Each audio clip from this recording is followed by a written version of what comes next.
On n'est pas à l'abri. Jean-Pierre Foucault, inquiet, de possibles polémiques pour Miss France 2024.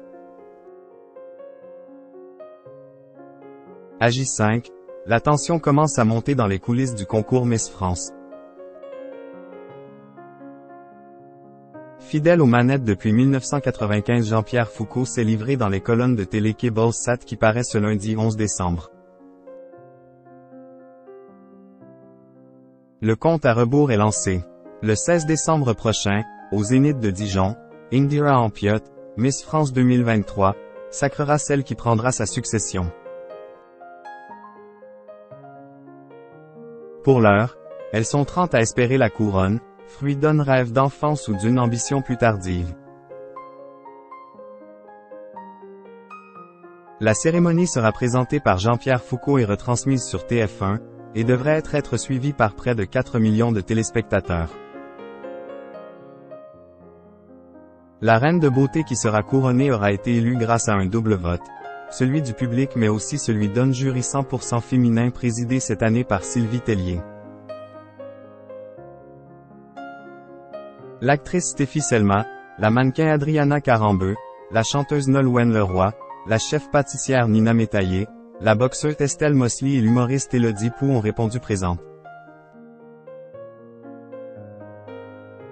Dans les colonnes de télé Cable-Sat, Jean-Pierre Foucault se livre sur cette nouvelle année à bord du vaisseau Miss France, la 28e pour le compagnon d'Evelyne. Si je sens un jour que je ne suis plus en capacité de le faire, je m'arrêterai. Et non, l'animateur de 76 ans ne se lasse pas de cette mécanique.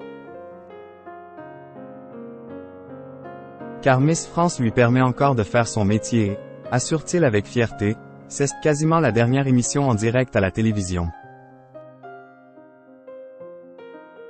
Celui qui s'était déguisé l'an dernier en Elton John pour une séquence qui restera dans les annales ne pense pas susciter un élan de rejet chez les téléspectateurs.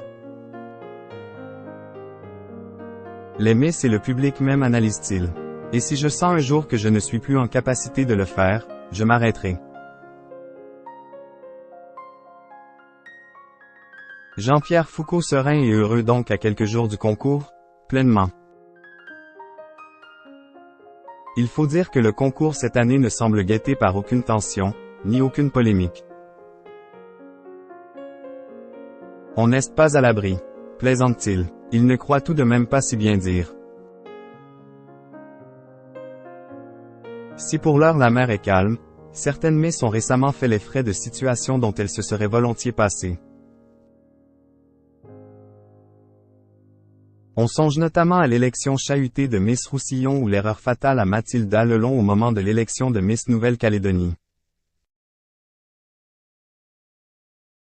Ne reste plus aux candidates qu'à retenir leur souffle pour que rien n'entache cette belle soirée.